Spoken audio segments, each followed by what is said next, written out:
LG V40 ThinQ is reportedly getting a new software update in India that brings VoWi-Fi support for the phone, allowing Reliance Jio and Airtel users to make use for Wi-Fi calling feature.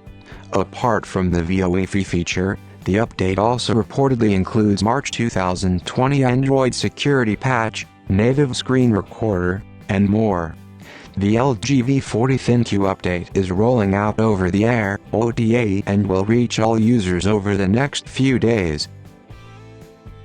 According to a user report on XDA Developers Forum and another on Twitter, the LG V40 ThinQ update also comes with digital well-being tools and carries the build number PKQ1.1902022.011. The update size is 709.53 megabytes. And LG V40 ThinQ users will automatically be notified when the OTA update is ready for their phones.